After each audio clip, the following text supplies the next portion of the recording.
Welcome to 56-Bit Cloud Cafe, your go-to destination for all tech topics in the cloud. I'm Athir Zalal. And I'm Patrick Camilleri. And together we'll be addressing various cloud topics. Welcome to the first episode of our CloudWatch podcast series.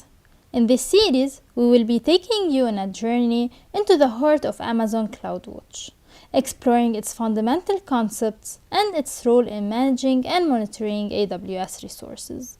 So let's kickstart our first episode. So first of all, can we provide our listeners with a brief overview of what Amazon CloudWatch is? Sure thing. So Amazon CloudWatch is basically this AWS service, one of many services, but it is an integral part that integrates with a lot of other services.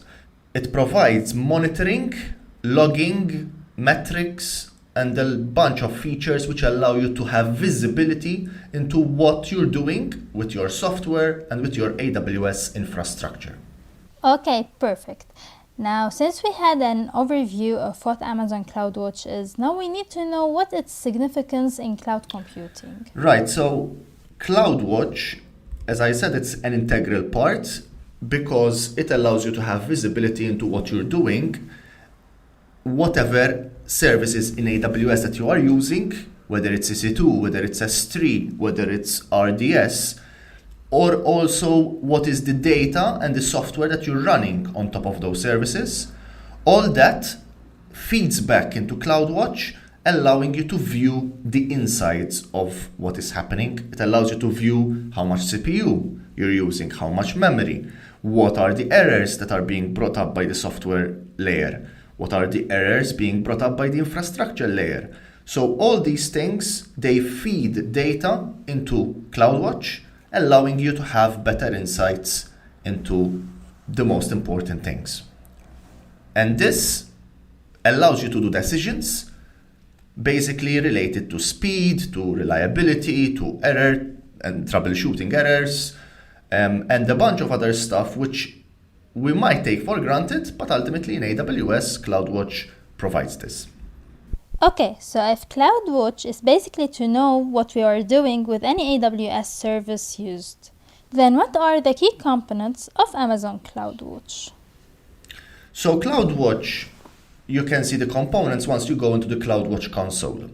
And the main parts of it are basically logs and metrics. From there, everything flows naturally.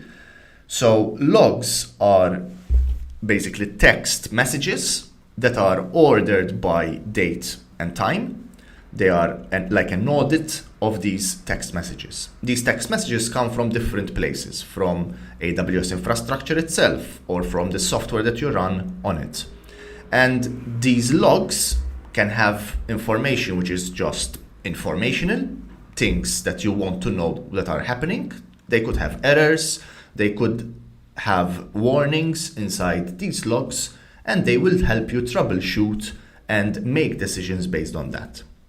Those are the logs. Then there is another API of CloudWatch. In the same console, you will see this, and that is the metrics part. Metrics are specific data points allowing you to know numbers at a specific point in time. So how much CPU am I using at this particular date and time? How much memory am I using? How many queries have I done to the database? So numerical data points, and that can be graphed on a graph. And if you put these graphs together, you will end up with dashboards. CloudWatch has a very good dashboarding feature, allowing you to graph these metrics. Finally, those metrics, those data points, number-based data points, can also trigger alarms. So if you are above or below a certain threshold, you want to do something, you want to action something automatically. And that is done through alarms. So you have metrics with dashboards and alarms, as well as logs. Hopefully, with our next episodes, we will go through logs and metrics and dashboards more into details. But for now, we would like to know, how do they work together? Yes, there is a lot of intercorrelation between these different parts of CloudWatch. So for example, logs, you can use them on their own, but you can also trigger metrics based on those logs. So if you receive a particular error, text-based error in these logs, let's say 10 times within 1 hour, it will trigger a metric. That is possible. Also, metrics trigger the other things we already mentioned, like alarms, the high and the low thresholds.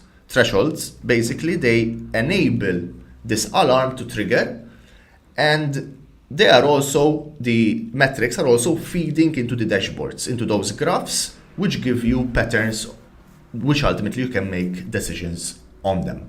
So there is a correlation between each one of these sub-services of CloudWatch. And in total, most AWS services like EC2, S3, RDS, etc., they feed into either CloudWatch alarms or CloudWatch logs. That's interesting.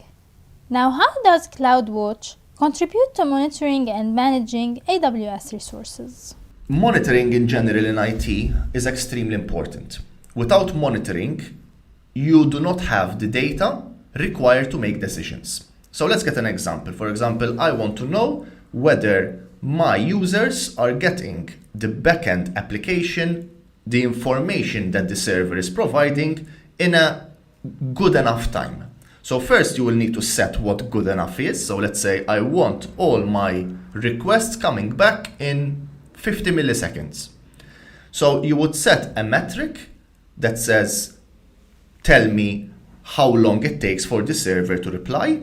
And you would set an alarm. If it's higher than 50 milliseconds for 7 times, that will trigger an alarm, and that alarm can then trigger an email alert, an SMS alert. It can bring up new instances. There is a lot of automation that can be done using this. Now that's just an example, and basically this you can take it much, much further. Literally most AWS services integrate with CloudWatch, and thus that allows you to monitor, get the right data, and ultimately either automatically trigger things or look at that data and make decisions. I need to improve the speed of my application, and I need to improve that part of the application to improve the speed. So the contribution is basically insights into what's happening so that you can do decisions. Talking about monitoring, how essential it is. Can you please share some real-world scenarios where CloudWatch proves to be particularly valuable? Yes, so CloudWatch, as we said, integrates with a number of services, and these services, they tend to work together to give you what you want to achieve. So one real-life example of this would be increasing the number of EC2 instances because you have more traffic. So how do you know that you have more traffic? So you would have something like a load balancer. This load balancer would have a metric, the number of connections to the load balancer, meaning how much traffic there is at a point in time. And that information is fed into CloudWatch. The CloudWatch metric will say, if there is X amount of incoming connections, I want you to add 6 servers. So this triggers the auto scaling of EC2, which allows from 3 servers to go to 9 servers, for example, allowing you to provide a much better, faster service at that point in time. And this goes backwards as well. There isn't enough traffic, so let's reduce the servers and reduce costs. So that would be a good example. Auto scaling with load balancers. CloudWatch is an integral part of those 2 systems. Another example would be troubleshooting. Let's say you have an RDS database, a MySQL, for example, RDS database, and you are suspecting that there is certain queries, certain SQL commands which are taking longer than you would want them to take. You can dig deeper and you can actually find which queries are taking long. And then you can ask your software developers to optimize these queries. Ultimately, this will increase the speed of the application and increase the availability as well if you do it right. Finally, you can troubleshoot things like there was an error, right? Your user is reporting that there was an error. So you ask for a timestamp when that error occurred. You can go into those logs that the software is ultimately pushing to CloudWatch. You can go through them and see the information you need to solve that issue. Things like this. So it's all about insights, whether it's troubleshooting or improvements that you can do on your systems. Okay, perfect. Now, after having an overview about CloudWatch and where it's used, now I would like to ask you, what type of metrics and logs can be monitored using CloudWatch? The short answer to that is that you can monitor and log everything. Now, when I say everything, I literally mean you can push whatever data you want to push in the format of text, that would be logs, or in the format of numbers, that would be metrics. As long as you push them with a timestamp and some other information, you will be fine. There is already a lot of metrics that are created for you in relation to AWS infrastructure. These are out of the box, some of them are even free. And you will get information like CPU usage, like CPU usage on RDS or memory usage on RDS, like the number of connections to load balancers. These come out of the box, but you can even create your own custom ones. And logs, same thing. Most infrastructure, most services in AWS provide logs to CloudWatch, but you can send whatever you want from inside your EC2 or from wherever your software is ultimately being hosted. Amazing. Now, for someone new to CloudWatch, what are the first steps they should take to set up monitoring for their AWS environment? So to set up a CloudWatch environment, you really need to do basically nothing.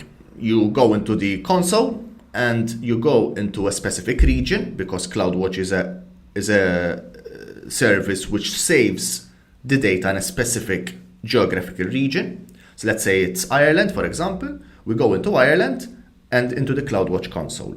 In there, you will find the metrics that are already enabled. So if you have an EC2 server, some metrics will already be showing. If you have an RDS instance, some metrics will already be showing, etc., etc. You can create new ones, but you don't need to. There is already a lot there. Same with logs. If you go to the logs section, you will find a number of logs from existing infrastructure already created for you and already seeing those text-based logs there. Again, you can create new ones. So it's not like you have to do anything. You just need to create resources in other services, and they will automatically start pushing to CloudWatch, pushing numbers through metrics and logs as text. But of course, you have the full functionality. If you want to go deeper, you can create your own as well. And by now, we have reached the end of our episode. Thanks for joining us today to explore the basics of CloudWatch. We hope you've got a good insight of what it does. Stay tuned for more episodes where we will dive into specific CloudWatch features. Until then, happy cloud computing! If you have questions, suggestions, or want to share your feedback, connect with us on social media. Also, don't forget to subscribe to our podcast and to leave us a review to help others find their way to the Cloud Cafe.